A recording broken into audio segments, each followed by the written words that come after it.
বয়স 21-এর পর মানুষ কখনোই আপনাকে দেখবে না। আপনি সুন্দর না কালো, আপনার হাইট কত, আপনি কি স্মার্ট নাকি আপনি দেখতে কালো, কিছুই দেখবে না। মানুষ তখন একটা জিনিস দেখবে, আপনি টাকা ইনকাম করতেছেন কি না। আপনি যদি ইনকাম করেন, হ্যাঁ, তাহলে আপনার মূল্য আছে, না হলে আপনার কোথাও কোথাও কোনো মূল্য নেই। 16,000 টাকায় সারা মাসে সংসার খরচ চালিয়ে কিভাবে মাসের শেষে 4,000 টাকা সঞ্চয় করি, মানি সেভিং টিপস, ডেইলি বাঙালি ব্লগ, গ্রামের সাদামাটা জীবন। তো নতুন দিনে নতুন আর একটা ব্লগ ভিডিও নিয়ে হাজির আমি আপনাদের মাঝে সাভানা, ভারতের ছোট্ট একটা গ্রাম শীতলকুচি জেলা থেকে বলছি। তো welcome back to my channel. আসসালামু আলাইকুম। তোমরা সবাই কেমন আছো? আমি আশা করি তোমরা সকলেই ভালো আছো। আলহামদুলিল্লাহ আমিও ভালো আছি, আর আমার পরিবার পরিজনদের নিয়ে আলহামদুলিল্লাহ আমি ভালোই আছি। আর আমার প্রাণপ্রিয় কলিজা আপু ভাইয়েরা তোমরা সবাই কেমন আছো? আমি আশা করি তোমরা সকলে ভালো আছো। তো বরাবরের মতো না ব্লগটা আমি সকাল থেকেই শুরু করে দিলাম। তো চলো ব্লগটা দেখতেই থাকো, আশা করি খুবই ভালোই লাগবে। 16,000 টাকায় সারা মাসে সংসার খরচ চালিয়ে কিভাবে মাসের শেষে 4,000 টাকা সঞ্চয় করি, মানি সেভিং। তো সেই বিষয় নিয়ে আর কি তোমাদের সামনে আলোচনা করব। দেখুন, আমার হাজব্যান্ড কিন্তু আমাকে প্রত্যেক মাসেই 16,000 টাকা করে দেয়। 16,000 টাকা দেয়, সেখান থেকে আমি 4,000 টাকা কীভাবে সঞ্চয় করি সংসার খরচ বাঁচিয়ে। তো দেখুন, দেখুন আমার বাড়ির পাশে কিন্তু একটা বাজার আছে, সেখান থেকে 10 টাকা হলেও 2 টাকা হলেও কিন্তু সবজি খরচ বা মাছ বাজার বা মাংস বাজারের দাম বেশি। তো আমি কি করি, আমি পাশের বাজার থেকে না কিনে দূরের বাজার থেকে কিনে নিয়ে আসি। যখন অন্য কোনো দরকারে আমাকে দূরের বাজারে যেতে হয়, তখন কিন্তু সেই সাথে আমি সংসার খরচটাও নিয়ে আসি। আমি কিন্তু খালি শুধু ওই সংসার খরচ করার জন্য দূরের বাজার যাই না। আমার অন্য কোনো দরকার থাকে, আর সেই দরকারকে কাজে লাগিয়ে আমি ওই পাশে 2-3টে কাজ করে আছি। ব্যাগ ডেলিভারি, ডিম ডেলিভারি, আবার সংসার খরচ নিয়ে আসি। আমার কিন্তু 3টে কাজই হয় একসাথে।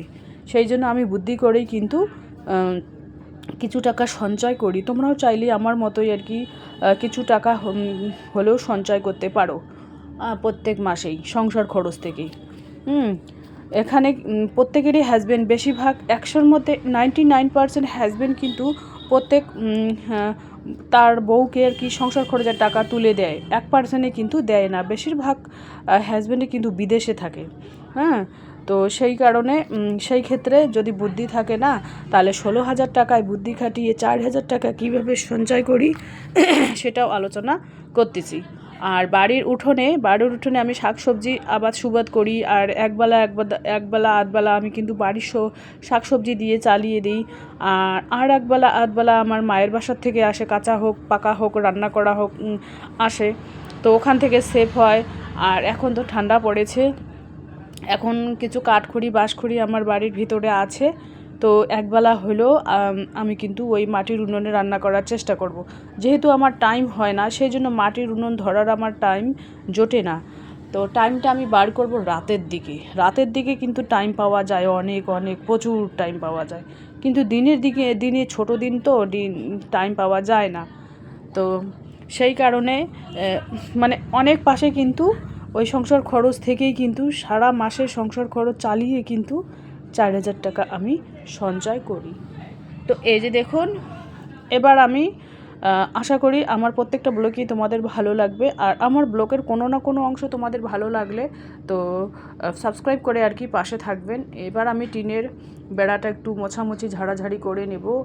আমার খুব কাজের চাপ বলো, আমার মানে দিনের বেলা আধা ঘন্টা 5 মিনিটে চোখ বন্ধ করে যে একটু আরাম করব, সেই টাইমটাও কিন্তু আমার কাছে নেই।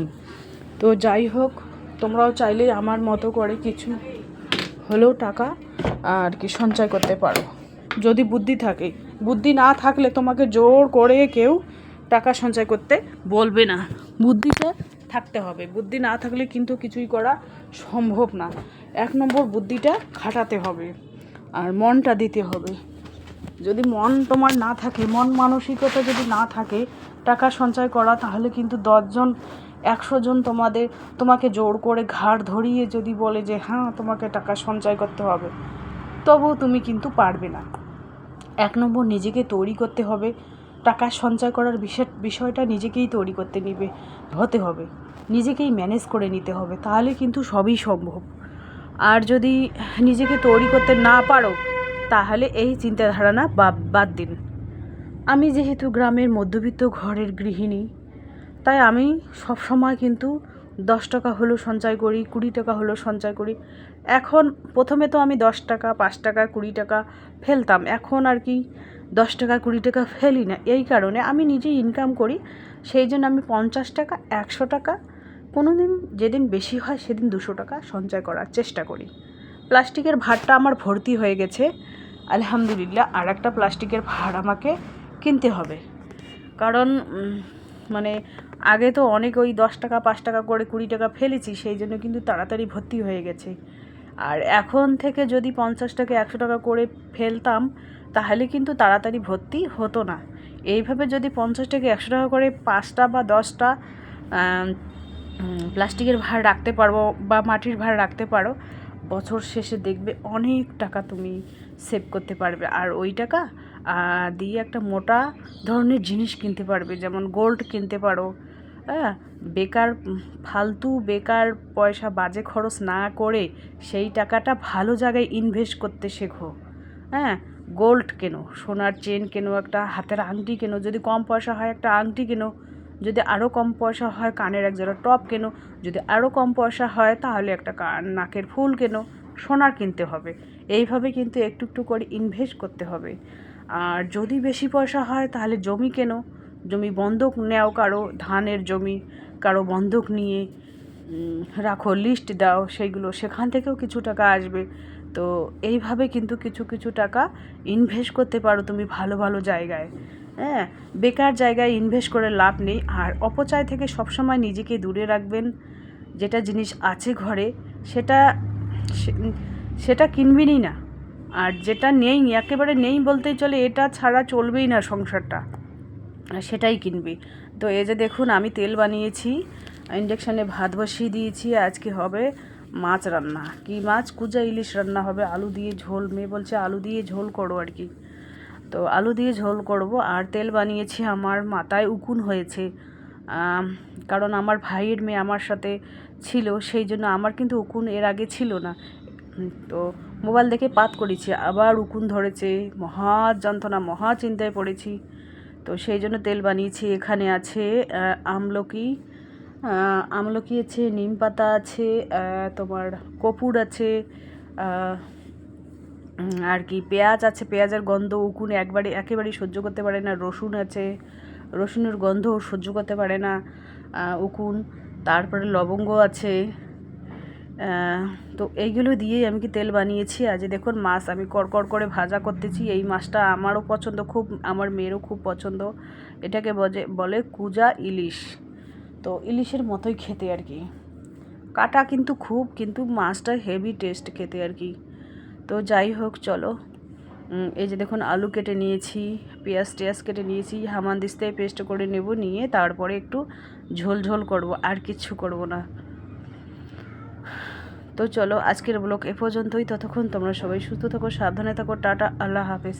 আর এখানে টেবিলের উপরে ডিম দেখতে পাচ্ছেন, এইগুলো হচ্ছে হাঁসের ডিম, মুরগির ডিম একসাথেই আমি বিক্রি করি। আমার বাড়ি থেকে নিয়ে যায়, কেউ বেশি করে ডিম চাইলে তাদেরকে দিয়ে আসতে হয়। যদি 20 টাকা দিয়ে এসে যদি 50 টাকা ইনকাম হয়, তাহলে যাব না কেন? আমার মেইন কথা